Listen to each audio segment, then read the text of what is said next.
Կանք։ Չէ, տուր, դու գնա։ Ես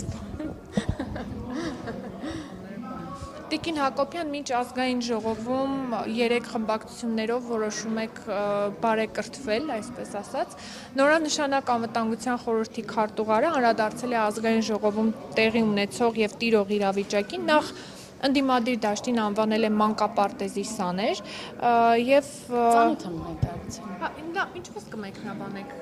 նորմալ է այդ խոսույթը, երբ դուք այստեղ որոշում եք ամեն դեպքում հարգել միմյանց, բայց նման խոսույթով հանդես է գալիս ազգային ժողովի նախկին նախագահը։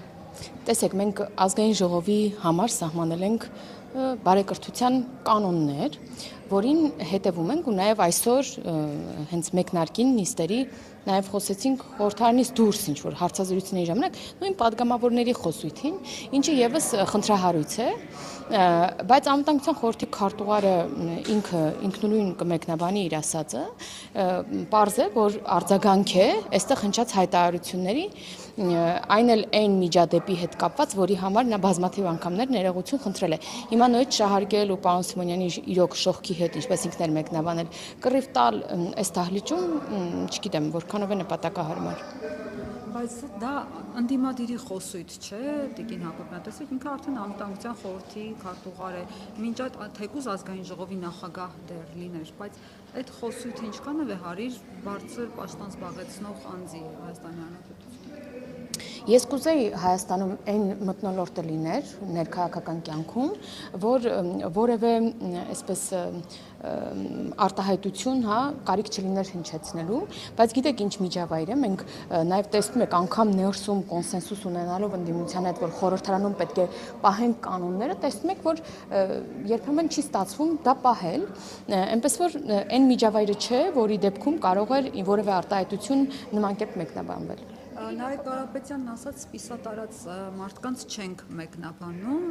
ձեր համար էլ է Ալեն Սիմոնյանը սպիսատարած։ Երևի Նարեկ Կարապետյանը իր հորն է նկատի ունեցել, չեմ կարծում պարոն Սիմոնյանի մասին է խոսքը։ Հակոբյան, ուղղակի տեսեք, ի տարբերություն Ալեն Սիմոնյանի, Արմեն Գրիգորյանը համենայն դեպս այդ պաշտոնը զբաղեցնելու ժամանակահատվածում, չնայած այդ կոշտ քննադատություններին, որը ուղղված է եղել, երբեք նմանօրինակ խոսույթով հանդես չի եկել եւ Ալեն Սիմոնյանը առաջին իսկ աշխատանքային օրով, այսպես ասած, աչքի է ընկնում նմանօրինակ խոսույթով։ Գիտեք, ես հիշում եմ, որ պարոն Գրիգորյանի հետ կապված էլ երբ որ լինում էին որոշակի շահարկումներ, ինքը արձագանքում էր, այլ բան է, որ պարոն Սիմոնյանի անձը շատ քաղաքական գործիչներ իրենց վրա ուշադրություն հրավիրելու համար շատ են շահարկում, նաև շատ լրատվամիջոցներ եւ պարզ է, որ պարոն Սիմոնյանը պատասխանելու էր եւ դա էլ երևի հաշվի առնելով հենց այդ ելույթը ունեցել են այստեղ, բայց ել եմ ասում, պարոն Սիմոնյանը ինքը ինքնուրույն իր հետ կապված իր արտահայտությունները հաստատ կկարողանա մեկնաբանել եւ ասել թե ինչու է նման ձևակերպումներ տվել։ Տիկին Հակոբյան, դու նախկին գումարման ազգային ժողովում էլ կայիք եւ տեսել եք այն իրական բոքսի միջավայրերը, որոնք լինում էին ազգային ժողովում, քացով տալը իրար, այդ վատ խոսույթը, դուք նաև նիստերի դահլիճում եք, երբ որ Նիկոլ Փաշինյանը համբալներ ասաց ընդդիմադիրներին, չգիտեմ, դոպինգ արած Աննա Գրիգորյանին ասեցին, ու նման լիքը տենց բաներ կարող ենք հիշեցնել, ձեր համար Էդգար Ղազարյանի սրիկայաբար շահարկել արտահայտությունը այդպես տենց աչք ծակող վիրավորանքեր, դուք միջև սրտի խորքը վիրավորվեցիք դրանից։ Ինձ համար տարօրինակ է, որ դուք այնպիսի մեջբերումներ եք անում, բայց շատ ակնհայտ օրինակ մեջբերումներ կա, որ դուք կարող եք անել նախկին գումարումից, օրինակ սեռական բնույթի հայհոյանքը նիստերի դահլիճում, օրինակ Լևոն Քոչարյանի կողմից արած այդ չեք հիշում այլ բաներ եք հիշում, ինչև է, կարող եք, մի րոպե, չէ, ես կոնկրետ բան եմ, չէ, մի պաշտպանում, չէ, լսեք, չէ, բայց դա շատ ակնհայտ, ես համաձայն եմ, որ եղել են շատ վատ դեպքեր, ֆիզիկական անգամ անգամ, հա, ընդհարումներ, ինչը շատ վատ է, ես դրան այն ժամանակ եմ գնահատական տվել ու ես ինձնից կախված ամեն ինչ կանեմ եւ արել եմ, որ կանեմ, որ այլևս նման բաներ չլինի, որովհետեւ դա նախ եւ առաջ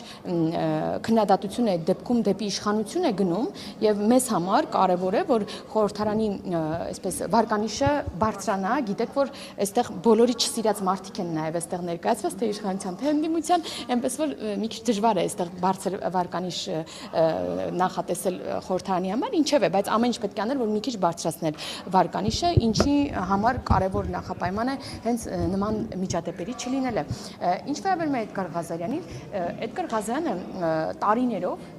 մեր ընտանիքներից դուրս չի եկել։ Օրինակ դուք որպես կին կարող եք օրինակ գնահատական տալ եւ հիշել, թե ինչպես էին օրինակ կանանց իմ կին գործընկերներին ինձ օրինակ ֆիզիկական տվյալների համար նա բաներ անում, այսպես ձեռքեր առնում, ինչ որ ֆիզիկական տարբեր արատներ, կլինի դա օրինակ խոսքի ինչ որ հետ կապված խնդիրներ եւ այլն, մարդկանց թիրախավորել է,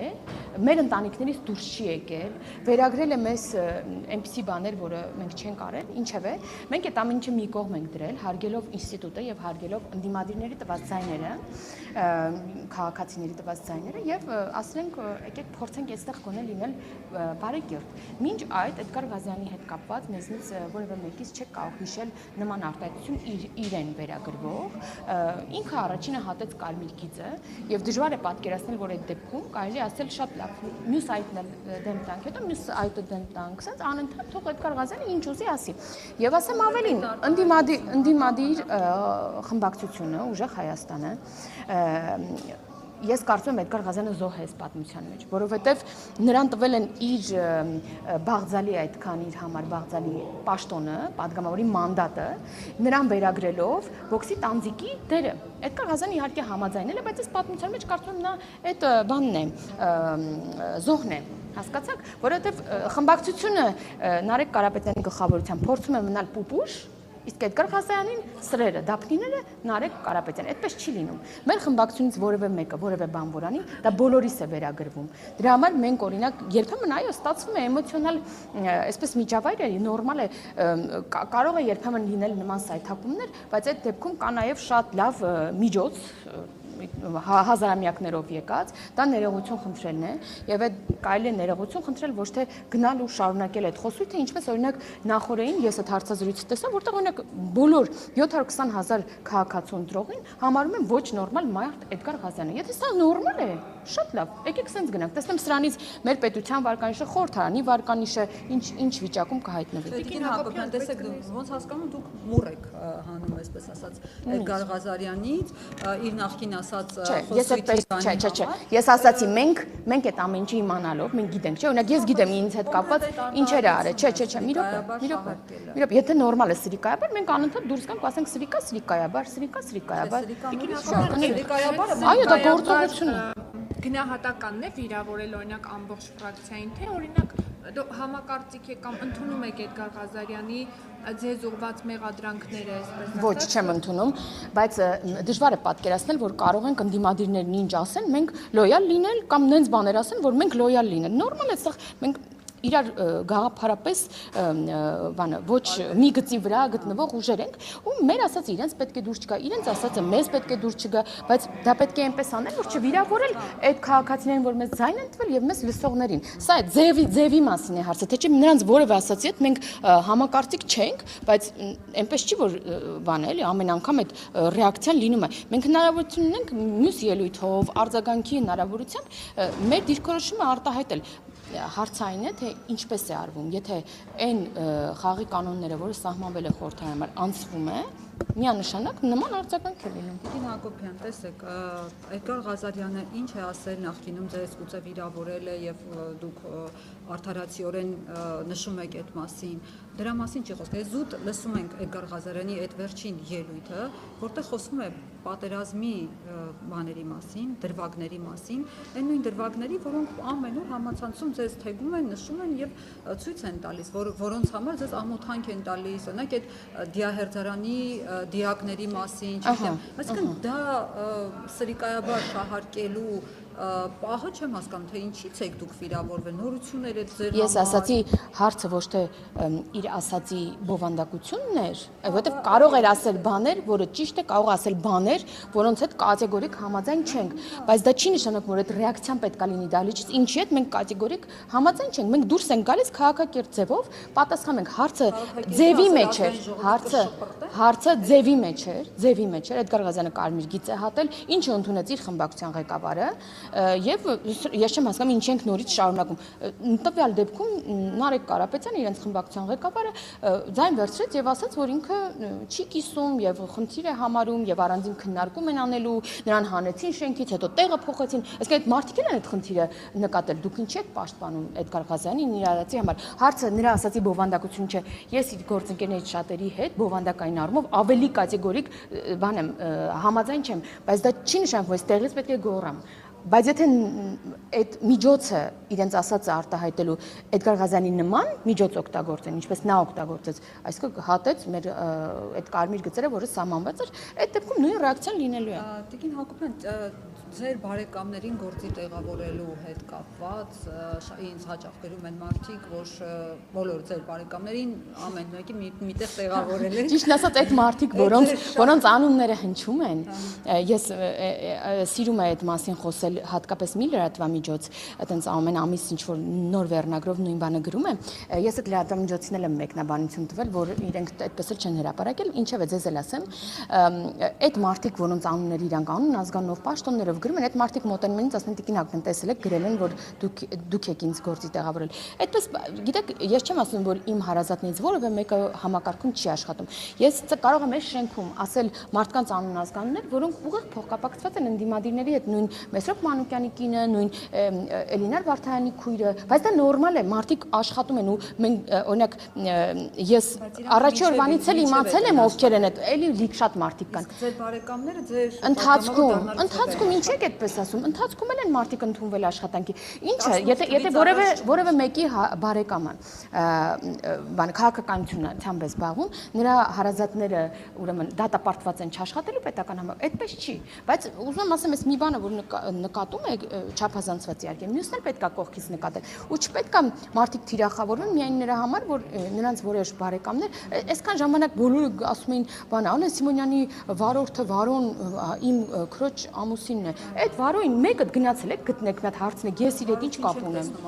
Չէ, բայց գրելուց լավ եք գրում։ Այդ մարդը իմ հետ կապ չունի։ Այդ մարդը իմ հետ կապ չունի։ Անուն ազգանուն կա, գնացեք գտեք։ Վարոն, Ալեն Սիմոնյանի վարորդ Վարոն իմ հետ կապ չունի։ Բայց ես քանի տարի ասեմ այդ մասին։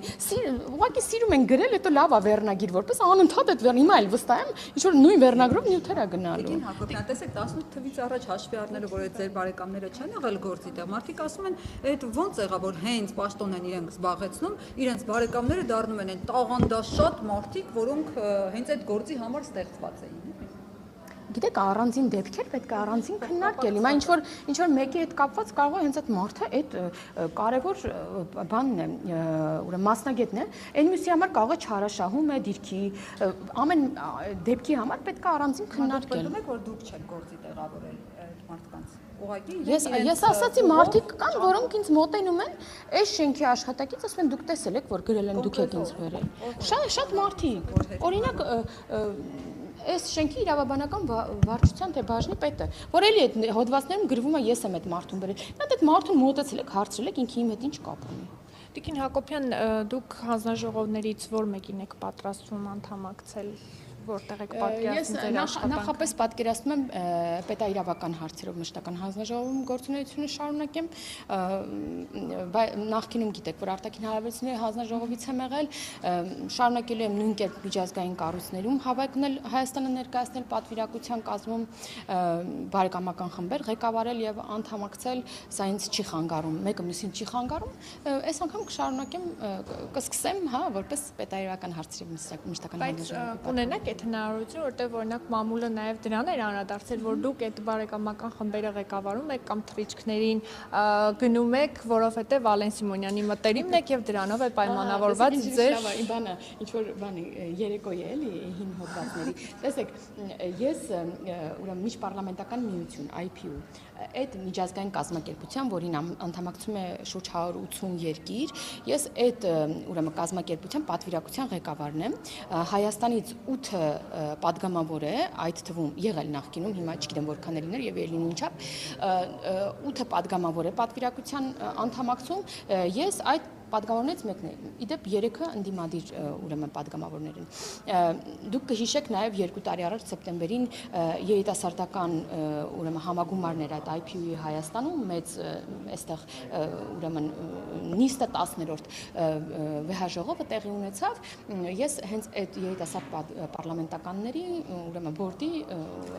անդամ եմ ընտրված, արդեն 2 անգամ ընտրվել եմ եւ ես իմ գործունեությունը դրանով եմ շարունակում։ Այսինքն այդ 8 падգամավորներից անդին մեկ այլ падգամավոր չի կարող այդ աշխատանքներին մասնակցել, որովհետև պատվիրակության անդամները հստակ են, հա, Հայաստանի այդ 8-ն են։ Պարոն Սիմոնյանը որպես ազգային ժողովի նախագահ ի պաշտոնեն եղել է նաև այդ պատվիրակության ղեկավարը եւ ես նաև օրինակ Լևոն Քոչյանն է եկել այդ նույն բանի անդամ է եղել, այո, պատվիրակության անդամ, միասին ենք Ժնևում գործուղման եղել եւ այդ շրջանակը, որը կարող է գնալ, այդ ոչ թե կարող է, այլ շատ դեպքերում պարտավորված է գնալ այդ գործուղումներին,